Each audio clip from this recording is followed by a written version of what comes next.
الحمد لله رب العالمين والصلاة والسلام على رسوله الكريم وعلى آله وصحبه أجمعين ومن تبعهم بإحسان إلى يوم الدين أما بعد. وقال موسى يا قوم إن كنتم آمنتم بالله فعليه توكلوا إن كنتم مسلمين. موسیٰ علیہ السلام نے کہا وقال موسیٰ، کہا موسیٰ نے یا قوم، اے میرے قوم کے لوگوں، ان کنتم آمنتم باللہ، اگر تمہارا ایمان ہے اللہ کی ذات پر، اگر تم کہتے ہو کہ ہم مومن ہیں، ان کنتم آمنتم باللہ فعلیہ توکلوا، تو پھر اسی پر بھروسہ رکھو، اسی پہ توکل رکھو. ان کنتم مسلمین، اگر تم مسلمان ہو. دیکھو ایک ہی آیت میں مومن بھی ہے، ایک ہی آیت میں مسلمان بھی ہے. ایک پیغمبر جلیل القدر پیغمبر پریشانیوں کے بیچ میں، اس لیے کہ اس کی آپ شرح اٹھا کے دیکھیں اس آیت کی، آپ کو معلوم ہوگا موسیٰ علیہ السلام کے آنے سے پہلے جو حالات بنی اسرائیل کے تھے، جو پریشانیاں تھیں، حضرت موسیٰ کے آنے کے بعد بھی وہ کم نہیں ہوئی. حالات ویسے ہی رہے، پریشانیاں ویسے ہی رہی، قوم شکایتیں کرتی رہی.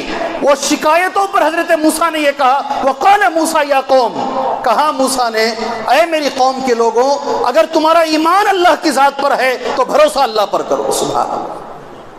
تفسیر کی کتابیں آپ اٹھائیں، اس میں سے ایک بڑی کتاب ہے تبری، اس کتاب کا نام ہے، ان کے یہ الفاظ ہیں، انہوں نے اس آیت کو اپنی کتاب کے اندر ان لفظوں میں بیان کیا ہے یا قوم ان کنتم آمنتم بوحدانیت اللہ وصدقتم بربوبیتہ. اے میری قوم کے لوگوں، پیغمبر اپنی قوم سے کہہ رہے ہیں اگر تم ایمان لائے ہو اللہ کی توحید پر اور اللہ کی ربوبیت کو تم نے مانا ہے تو پھر اس کا حق یہ ہے کہ تم اللہ پر بھروسہ کرو. یہ آیت سے ایک بات ہمیں معلوم ہوئی، توکل اصل ایمان ہے. کیا ہے؟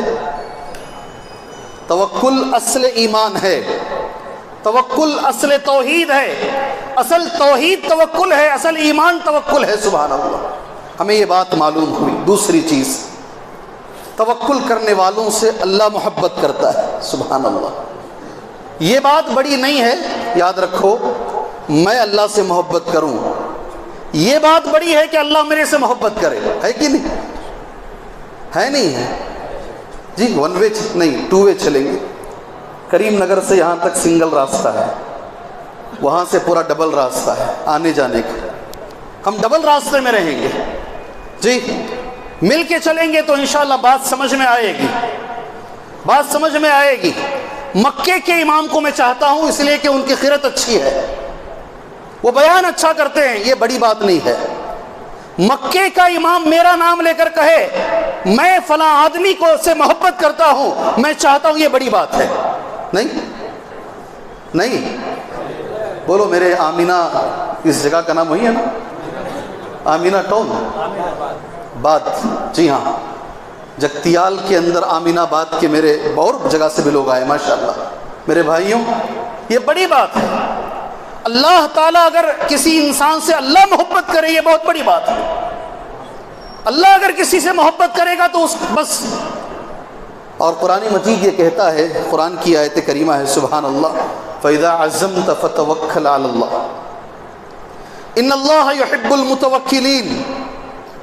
فَإِذَا عَزَّمْتَ فَتَوَكَّلْ عَلَى اللَّهِ إِنَّ اللَّهَ يُحِبُّ الْمُتَوَكِّلِينَ. آیت کے اندر جو اللہ نے جو کہا فَإِذَا عَزَّمْتَ فَتَوَكَّلْ عَلَى اللَّهِ، اگر آپ نے کسی چیز کے کرنے کا ارادہ کر لیا ہے، میرے بھائیوں، کسی چیز کے کرنے کا ارادہ کر لیا، مشورہ کریں، مشورہ کرنے کے بعد اگر آپ نے ارادہ کر لیا ہے تو اللہ کہتا ہے پھر اللہ پر بھروسہ کرو.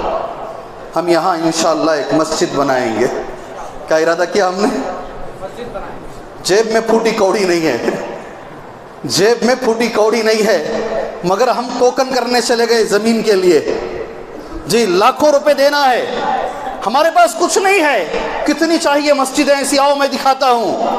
لوگوں نے اللہ کی ذات پر بھروسہ کیا، آج ماشاءاللہ سینکڑوں مسجدیں کھڑی ہوئی ہیں، اسی بھروسے کا نتیجہ ہے نہیں ہے؟ مجھے گواہی دو، بنانے والے گواہی دو مجھے. جی اگر ارادہ کر لیا ہے، کرنا ہے اگر ارادہ ہو گیا ہے، فَإِذَا عَزَمْتَ پیچھے نہیں ہٹنا. ارادہ ہونے مشورہ کرنا، پہلی آیت میں ہی ہے مشورہ کرنا. وَشَاوِرْهُمْ فِي الْأَمْرِ، مشورے کے بعد آپس میں جو طے ہوتا ہے، ایک مرتبہ عزم ہم نے کر لیا یہ ہم کریں گے، تو پھر اللہ پر بھروسہ کرو، اس لیے کہ اللہ محبت کرتا ہے ان لوگوں سے جو اللہ پر بھروسہ کرتے ہیں. اللہ اکبر. میرے بھائیوں، کبھی بھی یاد رکھو، بڑے بھائی پر یقیناً بڑے بھائی کی عزت کرو، احترام کرو. بڑے بھائی ہمارے فلاں جگہ فلاں رہتے ہیں، سعودی میں رہتے ہیں، کویت میں رہتے ہیں، بڑے پوسٹ میں رہتے ہیں، یہ میرے مسئلوں کو حل کر دیں گے. نہیں، ہرگز نہیں. ذات الہی پر یاد رکھو ایک چیز اس موضوع کے اندر، آپ اللہ کو چھوڑ کر اگر کسی اور پر بھروسہ کرو گے، اللہ آپ کو اس کے حوالے کر دے گا، چل یہیں سے کر لے اپنا کام. ہمیشہ ہر کام میں اللہ پر بھروسہ کرو. دوسری چیز ہمیں معلوم ہوئی، توکل اصل ایمان ہے. توکل جو کرتا ہے اللہ اس سے محبت کرتا ہے. تیسری چیز توکل کے بارے میں ایک چیز ذہن میں بٹھاؤ، ہر رنج اور غم کا علاج توکل ہے. سبحان اللہ، کیا لفظ بول رہا ہوں میں. درد تو ہوتا ہے آدمی، ابھی میں تقریر کمرے میں بیٹھ کے سن رہا تھا، جتنا آدمی زیادہ نیک ہوتا ہے اس کی زندگی میں تکلیفیں اتنی زیادہ آتی ہیں. یہ طے شدہ حقیقت ہے. جب میں اس چیز کو پڑھتا ہوں، مکہ مکرمہ جب میں جاتا ہوں، بقی نہیں ہے مکے میں، معلّہ قبرستان، مقبرۃ المعلّہ مکے کا قبرستان، وہاں جب میں جاتا ہوں حضرت خدیجہ رضی اللہ تعالیٰ عنہ کی قبر ہے.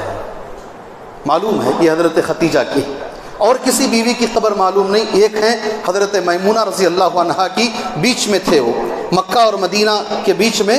مکہ چھوڑنے کے بعد 16 کلومیٹر یا 17 کلومیٹر کے بعد روڈ پر ایک قبر ملتی ہے، وہ حضرت میمونہ کی ہے.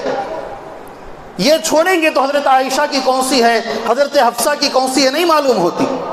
حضرت خدیجہ رضی اللہ تعالیٰ عنہ کی جو قبر ہے معلّہ میں، اس قبر میں ایک قبر کے اندر بیٹے کی بھی قبر ہے، عبداللہ کی بھی، سبحان اللہ، ماں کی بھی قبر ہے، اور ماں کی بھی قبر ہے، اور اپنے ہاتھ سے ہمارے نبی نے اپنے 6 بچوں کو دفنایا ہے.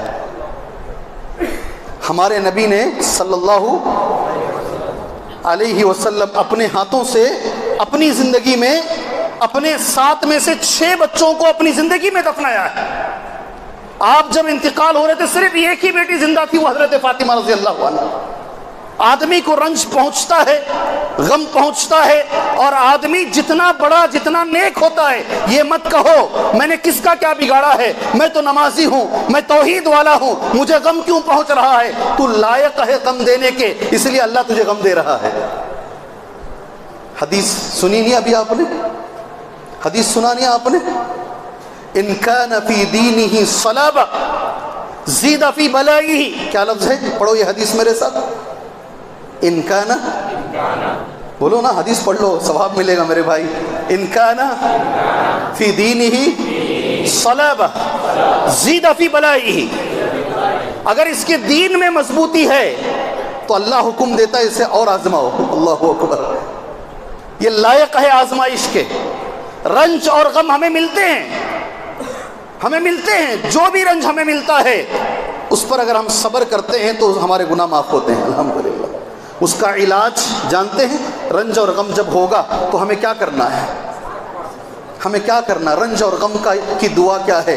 جب دل غمگین ہو جائے، غمگین، میں اکثر بولتا ہوں آپریشن تھیٹر میں جانے سے پہلے لوگ ڈرے رہتے ہیں، میں بولتا ہوں یہ پڑھ لو. آپریشن تھیٹر کو جانے سے پہلے پڑھ لو. یہ پریکٹیکل بات کرتے ہیں. آپریشن تھیٹر میں جانے سے پہلے، انستیشیا چڑھائے جانے سے پہلے تم یہ پڑھ لو، اس لیے کہ اسے حضرت ابراہیم نے آگ میں پڑھا ہے. اللہ اکبر. کہاں پڑھا؟ آگ کے اندر پڑھا ہے. ابراہیم نے آگ کے بیچ میں پڑھا ہے اسے، اور وہاں سے اللہ نے نکالا ہے. رنج اور غم کی دعا کیا ہے؟ بولیں سبحان اللہ. حسبی اللہ و نعم الوکیل. کیا پڑھیں؟ حسبی اللہ و نعم الوکیل پڑھتے ہیں دعا یہ حسبی اللہ و نعم الوکیل. کیا معنی ہے اس کا؟ حسبی، پہلے اس کا معنی سمجھ لو، ایک ایک لفظ کا معنی سمجھو، پڑھنے میں مزہ آئے گا، تاثیر آئے گی. حسبی اللہ ملا کے پڑھے تو حسبی اللہ، میرے لیے کافی ہے میرا اللہ. اللہ اکبر. حسبی اللہ، میرے لیے اللہ بس ہے. وَنِعْمَ الْوَكِيلُ، حسبی اللہ وَنِعْمَ الْوَكِيلُ، میرے لیے میرا اللہ بس ہے. یاد رکھو اسے، ہمیشہ یاد رکھو میرے. کون راضی ہو رہا ہے کون ناراض ہو رہا ہے بالکل فکر مت کرو، اللہ راضی ہو رہا ہے یہ دیکھو بس. یہ یاد رکھو، لکھ کے رکھو. آپ کتنی بھی کوشش کر لو انسانوں کو راضی کر نہیں پاؤ گے، آپ نہیں کر پاؤ گے، ہرگز نہیں راضی کر پاؤ گے.